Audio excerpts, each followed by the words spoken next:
જી આપનું નામ? ધવલભાઈ ગોલાણી.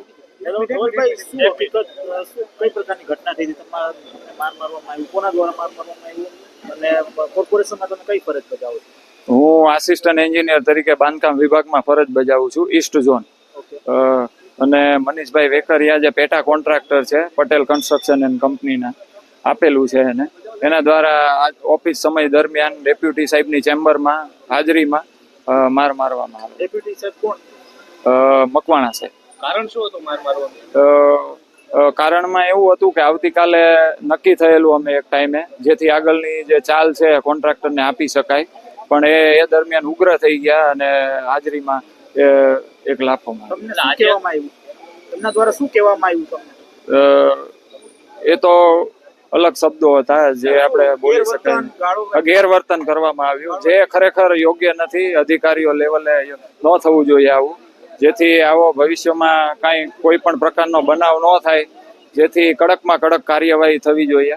અને અમે રજૂઆત પણ કરી છે ડીએમસી સાહેબને. આજે કામ ન કરવાનું કારણ શું? આજે કારણ કે કામનું ભારણ હતું. વાઇબ્રન્ટ ગુજરાત હમણાં ચાલી રહ્યું છે, બીજું કામનો જે ભારણ હોય ઓફિસનું, તેથી આજે થઈ શકે તેમ ન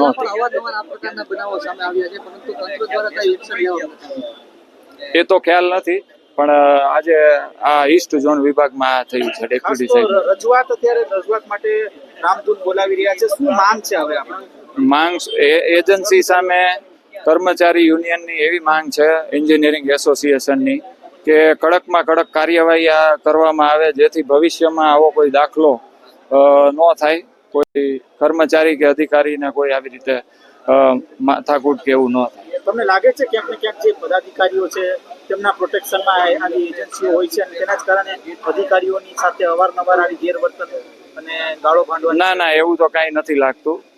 પણ એજન્સી જે છે આ ભાઈ, એ ઉગ્ર થઈને સાહેબ સામે રાજકીય હોત છે એની એજન્સીની પાછળ?